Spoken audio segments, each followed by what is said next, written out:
Hi, అందరికీ నమస్కారం. ఎప్పుడైనా మనం ఏదైనా కొత్త ప్లేస్కి వెళ్ళినప్పుడు అక్కడ నైట్ టైం ఇష్టం వచ్చినట్టు తిరగకూడదు. ముఖ్యంగా రాత్రి సమయాల్లో చెరువు దగ్గరికి వెళ్ళకూడదు. అలా వెళ్తే మీరు నా అలాగే భయానక అనుభవాలను ఎదుర్కోవాల్సి వస్తుంది. నేను నా లైఫ్లో అలాంటి సిచ్యువేషన్ ఎదుర్కొన్నాను.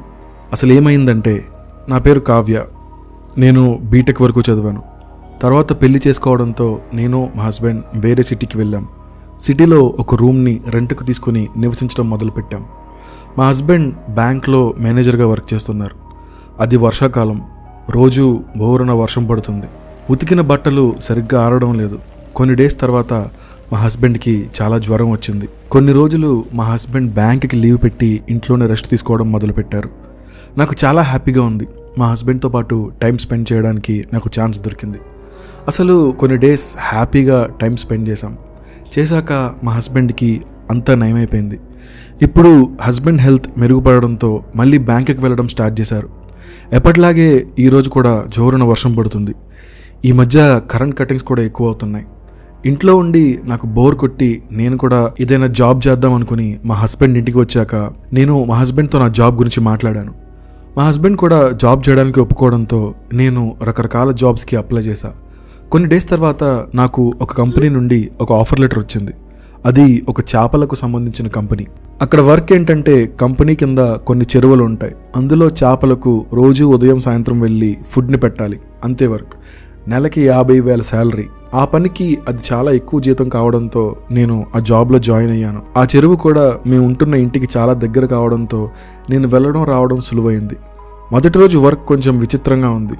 ఎందుకంటే అక్కడ చుట్టుపక్కల ఉన్నవాళ్ళు నన్ను చూసి, ఏంటమ్మా ఇక్కడ పనికి ఎవరో రారు, అట్లాంటిది నువ్వు వచ్చావు, నువ్వు చాలా ధైర్యవంతురాలిలా ఉన్నావు, అయినా నువ్వు ఎక్కువ రోజులు ఇక్కడ ఉండలేవులే అని అనేవారు.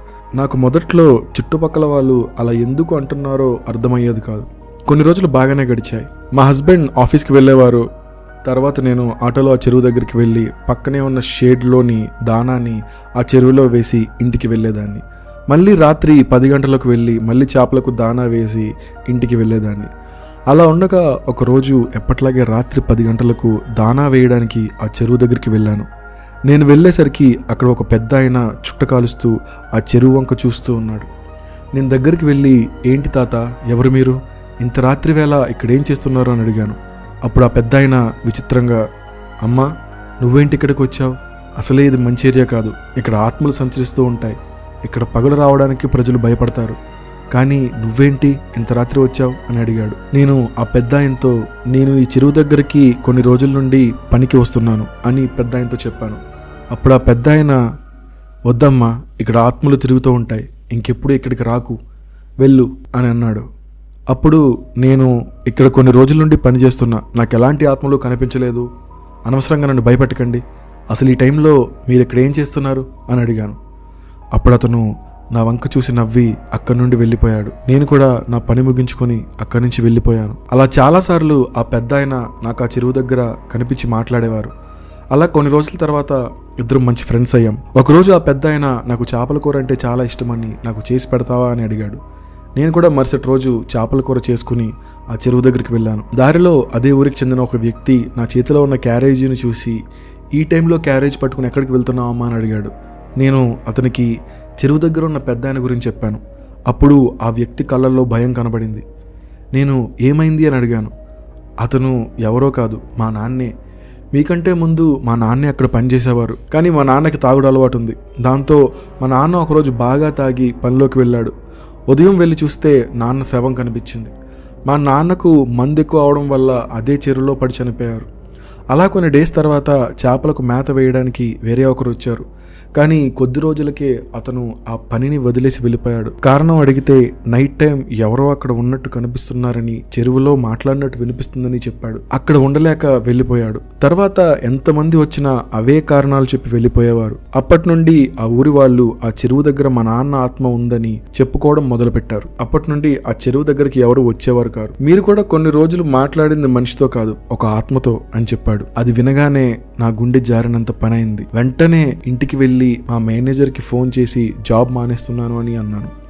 ఎందుకు ఏంటి అనేలోపు ఫోన్ కట్ చేశాను. అప్పటి నుండి రోజు ఇంట్లోనే ఉండడం మొదలుపెట్టాను. కొన్ని రోజుల తర్వాత రాత్రి టైంలో ఆ పెద్ద ఆయన నా కళ్ళలోకి వచ్చి నాకు చేపల పులుసు చేసిస్తానన్నావు కదా, ఎప్పుడు వస్తావు అని అడిగేవాడు. అలా నాకు రోజు ఆ పెద్దాయన కళ్ళలోకి వచ్చి నన్ను డిస్టర్బ్ చేసేవాడు. కానీ కొన్ని రోజుల తర్వాత నేరుగా కనిపించాడు. ఒకరోజు మా ఆయన మార్కెట్కి వెళ్ళి చేపలు తీసుకొచ్చాడు. నేను కిచెన్లో వంట వండుతూ ఉన్నాను. అప్పుడు వెనకాల ఎవరో వచ్చి నా భుజం మీద చెయ్యి వేసినట్టు అనిపించింది. నేను ఒక్కసారి ఫ్రీజ్ అయిపోయాను. నా శరీరం ఎంత ట్రై చేసినా కదలటం లేదు. ఆ పెద్దాయన నాకు కనిపించాడు. చేపల కూర తీసుకుని రా, నేను నీకోసం ఎదురు చూస్తూ ఉంటా, చెరువు దగ్గర ఉంటా అని అన్నాడు.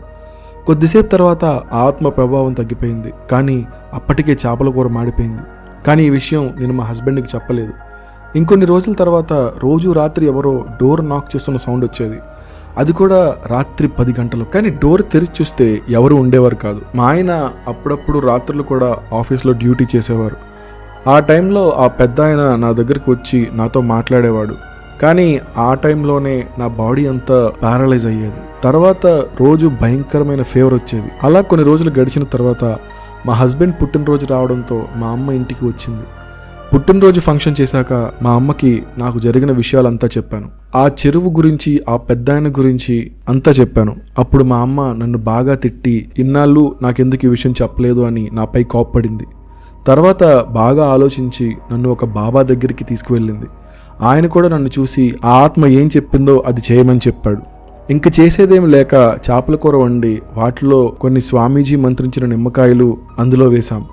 అర్ధరాత్రి అమావాస్య రోజు ఆ చేపల కూరని ఆ చెరువు దగ్గరికి వెళ్ళి అక్కడ గట్టు మీద పెట్టి వెనక్కి తిరిగి చూడకుండా వచ్చాం.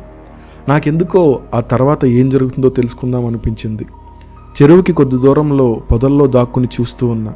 కొద్దిసేపు తర్వాత ఆ పెద్దాయన ఆత్మ వచ్చి ఆ చేపల కూర తినడం స్టార్ట్ చేసింది. అలా తిని కంప్లీట్ అయ్యాక ఆ ఆత్మ రక్తం కక్కుని అక్కడి నుండి మాయమైపోయింది. అప్పటి నుండి నాకు ఆ పెద్దాయన ఆత్మ కనిపించలేదు.